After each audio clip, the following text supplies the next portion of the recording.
Hey everybody, welcome back. I'm Lowrey at the live desk right now. We've learned that 2 people are injured after a helicopter crashed in Coffee County this afternoon, literally in the last 90 seconds. I just got a press release from the city of Tullahoma. It's the first bit of information that we've been able to receive about the condition of those 2 pilots, or I should say the 2 people rather, who were in the helicopter at the time of the crash. I know you're seeing some of the video that we received of a drone that was kind of hovering over the crash. You see the tail of the helicopter is in the trees. The body of the helicopter is on the ground. But again, I did just get this news release. I want to tell you exactly what it says. Again, from the city of Tullahoma, it says 1 pilot was taken to the Tullahoma airport and flown to Vanderbilt Life Flight to the hospital because that person had neck and back injuries. It also says the other pilot was taken by EMS to a local hospital for evaluation. A Nashville woman is facing assault charges after police say she stabbed her husband over divorce papers.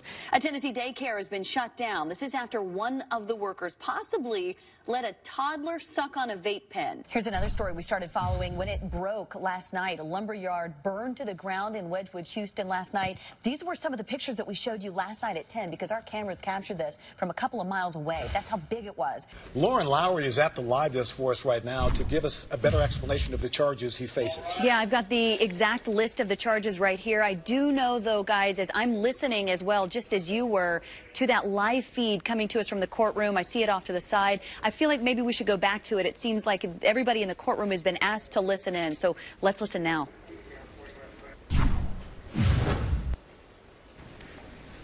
Please be seated.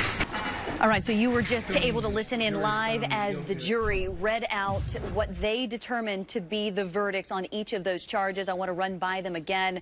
Essentially, all 5 counts that Roy Coons Jr. faced, he's been found guilty of all of them. Silence and stares. It came from a Rutherford County courtroom today. The daughter of the county's mayor denied she did anything wrong, despite facing fraud charges. KETRON pleaded not guilty to more than 70 charges in court today. Tennessee troopers say that a student and a teacher are both recovering after this school bus crash. See the car all the way down there, right into the wheel well of that bus. One of the questions you'll be asking is the weather going to cooperate? Dan Thomas, I'll tell you, as I look west, the sky is starting to get a little bit darker. What's coming in? We got some rain coming, Lauren. Even the longest brewing beer takes 21 days. So a lot of the craft breweries just here in Nashville had to start planning for this months ago. And I talked to a couple of breweries specifically that were so excited because only days ago they were surprised to find out that they were being featured in Sports Illustrated as some of the top 6 NFL draft beer picks. Take a look. Over the summer, St. Thomas hired a new heart surgeon. It was the first time they'd ever hired a woman in that position. So for tonight's For Your Community, we have a rare glimpse inside the OR with a woman equally as uncommon. Why are there so few female heart surgeons? Cardiac surgery is rigorous. So many women say that to me. What do they say? I'm so happy that I have a woman surgeon. Why do you think they say that? You know, it's a sisterhood. The other history-making woman is Sandra Sepulveda. She's now the first Hispanic woman ever to serve on council. She was 25 when she decided last year to run for office. Why she chose to do it is the story in today's For Your Community. Why is a 20-something? Why do it now? Why not wait? Well, they told me to wait. So John, who lives in my district, lives right up the street over there. And where's the sidewalk? Yeah, exactly. There's none. Do you think people just have forgotten about Southeast Nashville? A lot of people have been forgotten here. And that's actually the word they use. So tonight I watched the 12 minutes of this body cam footage here. It's from Goodlettsville Police. It shows them interacting with Stephen Rowe on July 28, 2018. He is clearly drunk, and he tells officers he lost his keys and his car. He says it's stolen. Officers try to tell him his friend probably took it to help him out. Now listen to part of the exchange. I don't want to go to jail. All right, we don't want to take you to jail, but you got to get your place to go.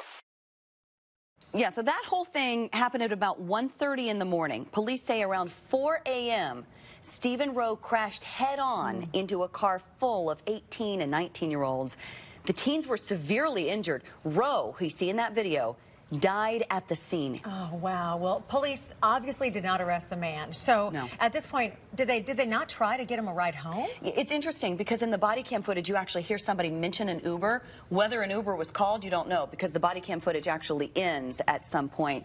Now, sometime during the night, someone either gave him his keys or he found his keys and found his car. 2 hours later, he then died in the crash almost 10 miles away. Okay, and those pictures of those kids struggling in the hospital, what about some of those teens in the car? How are they doing? So they're recovering, right? I mean, some of them had really serious injuries, but tonight they were pleased with a judge's ruling that came down just before 6 o'clock, and we covered it as breaking news here, saying the families of those 4 teens could file a civil suit against the officers involved. Basically, they're saying the officers should have given Stephen Rowe a ride home or arrested him for public intoxication. Our crew actually spoke with one of the women tonight. News 4, live with breaking news. Yeah, we want to update you on that breaking news we told you about 15 minutes ago. We have several crews at the scene of a train crash. You're actually looking at some brand new photos of that train derailment in South Nashville. These are pictures that came from Nashville Fire through Twitter, and they report that there are 5 cars on their sides right now. Initial report was 3, but that's now been changed. Our crew just arrived on the scene right now. Again, this is South Nashville, Berry Hill area.